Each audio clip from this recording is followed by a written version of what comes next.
All right, now we're talking about funding some more. And we have Caleb here breaking down all those intricate, detailed levels of financing because, hey, the man's been doing it since he was 12. So he's about to give you the real deal information, as you can already tell from the courses you've been through.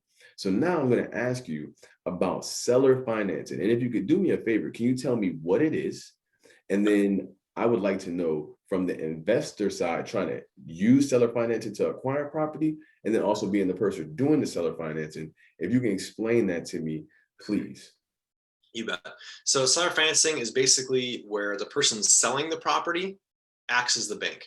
So there's three ways you can buy property. You can use your money, cash.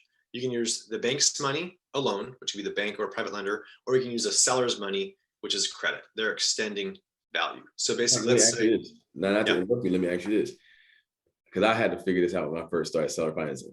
Can you explain what free and clear is so that they can understand what the being able to be a creditor on a piece of property is? you bet. That's a huge thing. So free and clear means you don't owe anybody anything. So you alone own the property. There's no notes, deed of trust, or mortgages against it. You own it free and clear.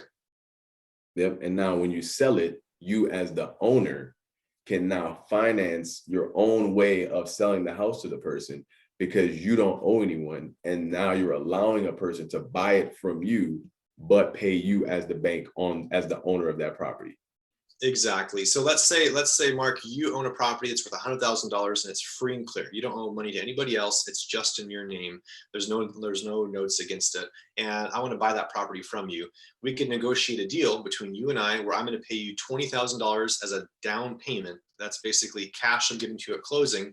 And that difference of 80,000 is going to be that note we talked about, right? Between the two of us. And so instead of me going to a bank or a private money lender to borrow that money, I'm saying, Mark, I don't want to go there. I just want to pay you the interest. And so I'll pay you interest. I'll pay every month. Let me pay you off over the next 10 years. Like, yeah, cool. I want the cash flow. I love being a note investor, man. I don't have to I don't have to clean the toilets. I don't have to fix any roofs. I just get the paycheck every month, right? That's your advantage as the investor. And I'm basically paying you till that note's paid off. Love it. All right. So now, as an investor, can you break down seller financing for me if I'm trying to not just buy a house, like say I wanted to move in and we do seller finance research, but if I wanted to try and flip a house or I'm trying to do a deal, how does seller financing work to in my advantage that way? You bet. I mean, I'd say the big thing is that can help you keep some of your capital, some of your powder dry, where instead of having to go through all these hoops of dealing with the bank, and banks have limits, they're only going to lend you so much, especially if you have a lot of other deals. They're going to say, look, you got too many loans. I'm not going to touch you. You're too much risk.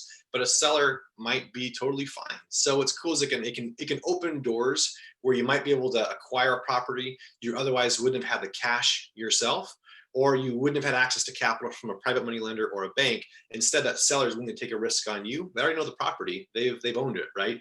And so as long as you can negotiate a deal that works for both of you, it opens up your opportunities to get access to more deals, especially non-conforming properties that don't qualify for bank financing. Most sellers are stuck. Let's say you got a commercial building. Some of those places are hard to finance. A lot of banks won't touch unique properties, or it's really rural, or the lot's too big. There's a lot of opportunities as an investor to acquire deals that maybe a bank won't touch. And if you don't have the cash yourself, seller financing might be the ticket to be able to acquire that property, get the seller the some cash and then the monthly income. And then you know what? That seller, they can actually sell that note to somebody else if they need cash, or you pay them off once your deal's done.